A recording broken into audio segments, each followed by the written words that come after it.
While thousands of crews are still on the ground fighting these fires, a special team is taking to the skies. We've seen these huge planes dropping massive amounts of water or flame retardant, trying to stop the fires from getting any bigger. Paul Peterson is the executive director of the United Aerial Firefighters Association and knows the challenges firsthand, not just as a pilot, but he's been on the ground coordinating this firefight by air since the wildfires broke out. So, Paul, so glad you could join us. Let's just talk, first of all, about the biggest challenges you have all seen fighting these fires so far. Thanks, Kira. The weather has been a challenge for sure. With high winds, and especially with the Santa Ana winds, where you have 60, 70, 80 mile an hour winds, it's hard to fly aircraft effectively in those winds. And so, there's been some times where you couldn't launch helicopters, you couldn't launch any air tankers because they couldn't fly in them in the mountainous terrain, and any drops just wouldn't be effective. And so, during those times they were standing by and ready to launch, or some helicopters that launched in the middle of the night. Flew with night vision goggles to help support those crews, but they monitor the weather and the topography, especially the weather, when they can launch again and they get back in the air and support those firefighters on the ground. So, as a pilot, how tough is it to make a drop exactly where it needs to go? So, just sort of give us a visual and explain. You're dealing with high winds, difficult conditions, but you know exactly where you got to go and where you have to make that drop.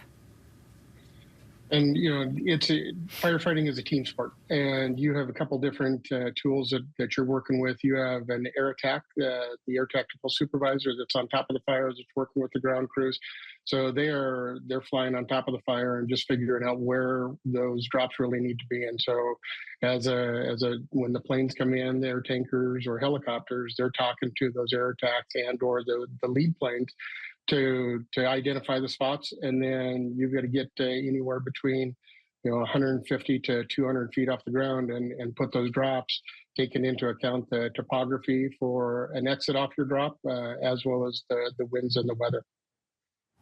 So we're expecting those strong Santa Ana winds to return yet again next week. So how do you stay on mission, knowing what you know now and what you've already been up against? What's the plan? So there are over 100 aircraft in Southern California ready to launch at a moment's notice, and they're operating out of 4 or 5 different airports.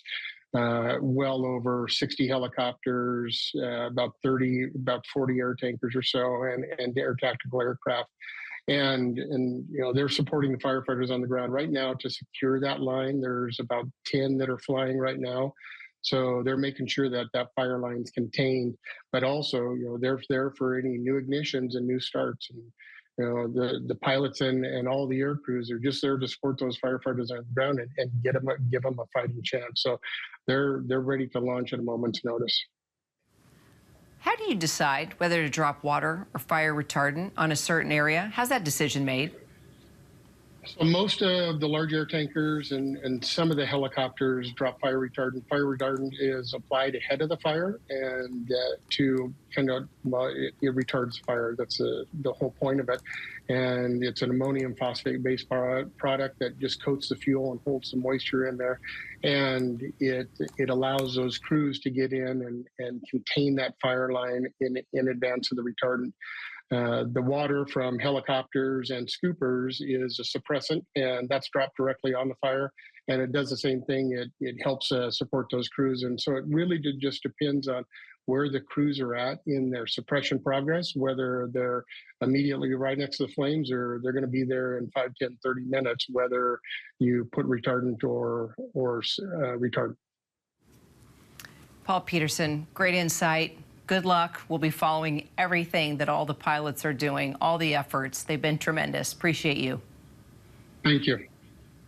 And if you want to help the families impacted by the devastating California wildfires, you can scan this QR code now that we have up on your screen. You can also head to abcnews.com for more ways to help. SoCal strong. She would be